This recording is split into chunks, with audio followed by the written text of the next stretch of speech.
J'ai une demande de montrer c'est quoi que j'apporte sur un show pour un client. Là, on parle d'un shoot, je suis en solo, j'ai pas personne qui fait le son, j'ai pas de grip, il n'y a pas personne d'autre qui va être avec moi. Je suis tout seul pour faire capturer des scènes, une vidéo, peu importe c'est quoi. Voici le kit que j'apporte.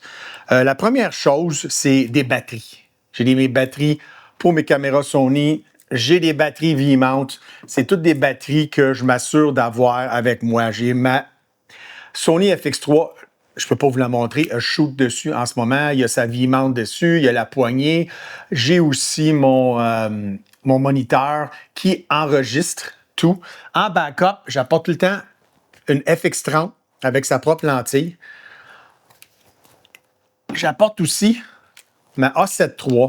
Des fois, j'ai de la photographie à prendre, des thumbnails à prendre. J'ai quelque chose à ajouter durant la prise. Je vais apporter ça. En frais de lumière, j'ai tout le temps mes deux lumières principales. J'ai ces nouvelles lumières-là, c'est la Halo de Amaran 100. Hey, c'est tout petit, cette affaire-là, j'en viens pas. Puis ça peut être alimenté par une batterie si on veut. Comme tu peux voir, il est déjà monté sur mon Kundalini Grip. J'en apporte deux comme ça. J'apporte aussi ma 300. La même marque. Beaucoup plus. Hey, c'est 300 watts cette affaire-là. 300 watts pour faire mon key ou du remplissage, ce que j'ai besoin. Sinon, lorsque j'ai fait mon scouting, je vais peut-être, tout dépendant de l'endroit où je vais shooter, amener ma 600 pour avoir un peu plus de lumière, shooter à travers une fenêtre ou quoi que ce soit. Ça, c'est au niveau des caméras. Les autres petites lumières que j'amène deux P7C comme ça. J'aime ça avoir ces petites lumières-là, que ce soit celle-là. J'en amène deux comme ceux-là aussi. C'est des petites lumières, c'est des lumières d'appoint que je peux utiliser pour mettre dans la scène et que je garde le contrôle de la lumière. Et si j'en ai un autre petit, ça c'est de Zhiyun, c'est une 15 watts. Avec un petit trépied, comme ça, je peux les mettre n'importe où. Ça couvre ce qui appart avec mes lumières. J'ai un pied pour chaque lumière. J'ai pas un pied, j'ai plusieurs pieds. Chaque lumière a son pied pour pouvoir la supporter, tout dépendant où que je vais. Les autres supports que j'apporte des petites clamps comme ça que je peux mettre au bout de mes trépieds. Comme ça, je peux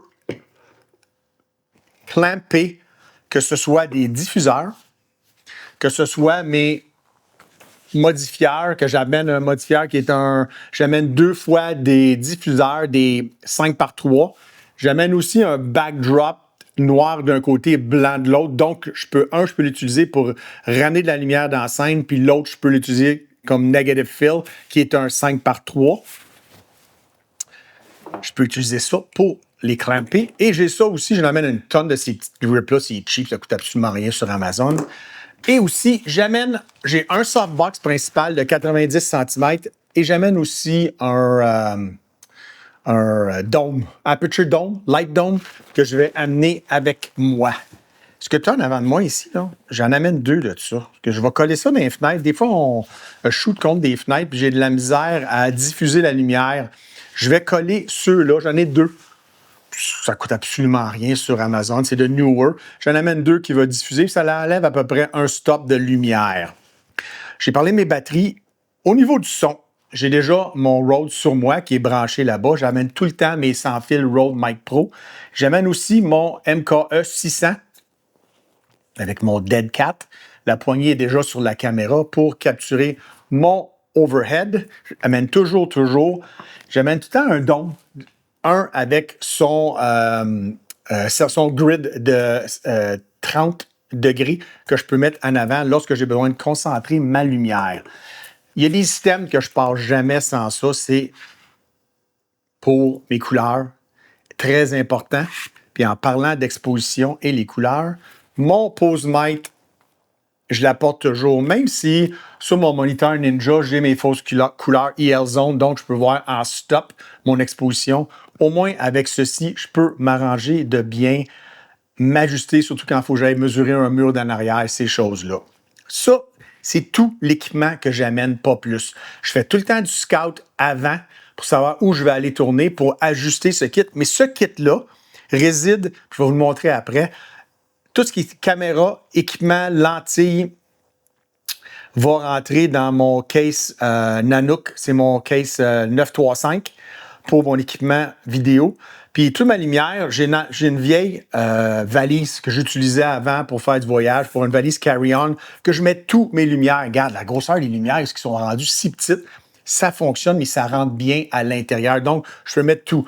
J'ai 2 cases. S'il manque un petit peu de place, j'ai un pack-sac, mais habituellement, j'ai mon hard case, ma valise, j'ai mes pieds, j'ai tout.